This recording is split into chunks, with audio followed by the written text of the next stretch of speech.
Madame, Monsieur, bonjour, bienvenue dans notre émission de l'écho militaire. Pour ce premier numéro, nous allons recevoir pour vous le premier président de la Cour militaire de l'Ituri avec qui nous allons échanger sur les bilans des activités judiciaires menées par la Cour militaire depuis son installation ici en Ituri. Alors, si je parle le même langage avec mon réalisateur, je vais lui demander d'ouvrir le champ pour voir enfin découvrir mon invité de ce jour. Mon invité d'aujourd'hui est ni plus ni moins que le premier président de la Cour, à qui j'ai dit déjà bonjour. Bonjour madame. Bonjour mon colonel. Moi je vous connais personnellement, mais à l'intention du public, j'aimerais que vous vous présentez. Merci beaucoup madame. Moi je réponds au nom du colonel magistrat Dienga Akilele Kelly. Je suis le premier président de la Cour militaire de l'Ituri. Nous étions venus installer cette cour et l'animer. Dites-moi, mon colonel, vous êtes venu animer cette cour et c'est depuis quel mois précisément que la cour s'est installée à l'Ituri? D'accord. L'ordonnance du chef de l'État a été promulguée au mois de mai et nous avons été désignés le même mois vers la fin. Et nous sommes venus, nous sommes arrivés ici le 14 juin, si j'ai une bonne mémoire.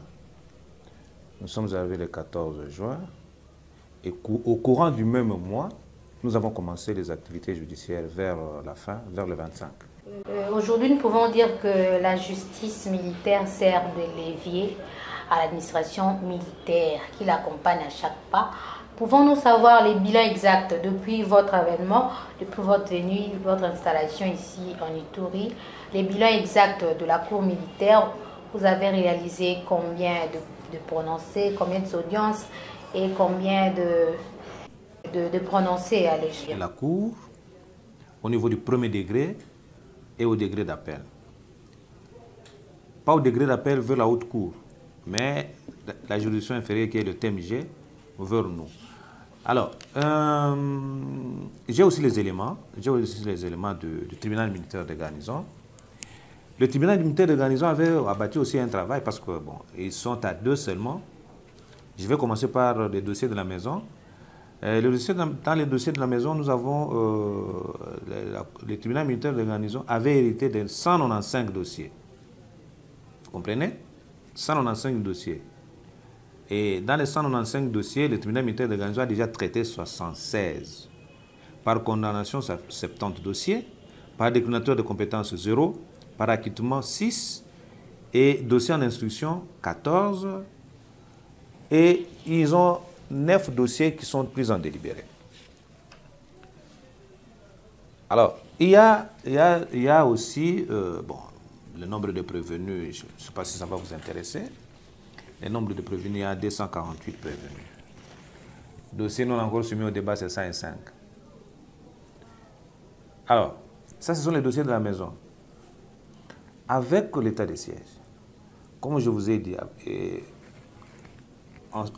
conformément à l'ordonnance du chef de l'État, qui avait proclamé l'état de siège et qui avait transmis et transféré la compétence de juridiction civile à notre égard, il y a aussi des dossiers qui sont venus des juridictions civiles. Alors, des dossiers en provenance des juridictions civiles, que nous appelons les juridictions de droit commun, c'est 305. 305 dossiers. Au premier degré, la juridiction de TMG a été saisie aussi au premier degré par rapport à ce nombre, 252 dossiers au premier degré. Ça concerne les dossiers de droit commun. Et ils ont traité déjà 42 dossiers.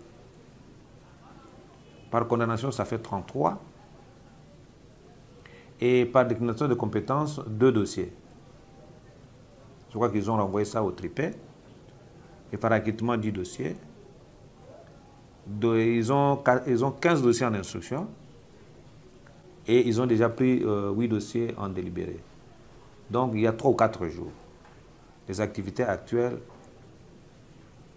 on peut me donner les rapports vers la fin de la semaine. quand il va faire son rapport hebdomadaire. Alors, les dossiers non encore soumis au débat, c'est 205. Les dossiers, le nombre de prévenus dispo TMG, c'est 228, parce qu'ils ont diminué le nombre de prévenus en fonction des décisions qu'ils ont déjà rendues. Donc, au degré d'appel, parce qu'il y a des dossiers qui sont venus du tripé, qui ont été frappés d'appel au niveau du tribunal de grande instance. Ce sont ces dossiers-là, parce que le tribunal militaire de garnison est l'équivalent du tribunal de grande instance. Alors, tous ces dossiers qui ont été frappés d'appel ont été transférés aussi chez nous, au niveau du tribunal militaire de garnison.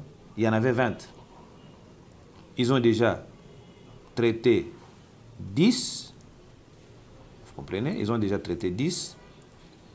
Il n'y a pas eu d'acquittement. Et en instruction, il y en a 10. Donc, au total, 20. Alors, c'est ça les dossiers qui ont été gérés par le tribunal militaire de garnison. Et le total, peut-être que vous le ferez.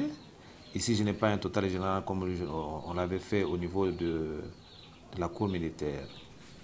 Avez-vous rencontré des difficultés pendant votre exercice? Je pense que la même question qui nous a été posée au niveau du tribunal, au niveau de la cour, quelles sont les difficultés, même si le président du tribunal militaire n'est pas là, mais je connais en général les difficultés que connaît cette juridiction. La difficulté, c'est qu'ils ne sont qu'à 2 magistrats. Il n'y a que 2 magistrats au niveau du tribunal militaire de garnison. Mais ils ont quand même abattu un travail appréciable, parce que ils ont traité, si vous prenez les 42 dossiers, plus 76 dossiers, faites vous-même le total. Ça, ce sont les dossiers traités. Ils ont déjà, par condamnation, 70 dossiers, 70 plus 33, ça fait 100 et quelques dossiers. 100 et quelques dossiers sur les 500 qu'ils ont. Donc, la difficulté, c'est le nombre de magistrats. Et la même difficulté, je pense que, parce qu'au premier degré, au niveau du tribunal militaire de garnison, ce sont les dossiers qui viennent de l'intérieur, et avec l'insécurité qu'il y a actuellement, c'est difficile d'amener les victimes, les parties civiles, les témoins. Mais lorsqu'ils déposent, en tout cas on applique la même loi, on peut lire les dossiers, on peut lire les PV et on soumet ça au débat. Voilà. Voilà ce qui concerne. Donc, en ces jours, mon colonel, pouvez nous confirmer que tous ceux qui ont été condamnés par la cour militaire comme par le tribunal se retrouvent incarcérés dans la prison centrale de Bunia? Bien sûr, bien sûr. Tous ces condamnés sont à la prison. À moins qu'il y ait une organisation occulte pour faire évader ce gens-là. Non, ils sont à la prison. Tout le monde est à la prison. Les officiers supérieurs qui ont été condamnés sont à la prison. Les officiers, les militaires de rang qui ont été condamnés sont à la prison. Merci à vous, fidèles téléspectateurs, vous qui nous avez suivis de partout.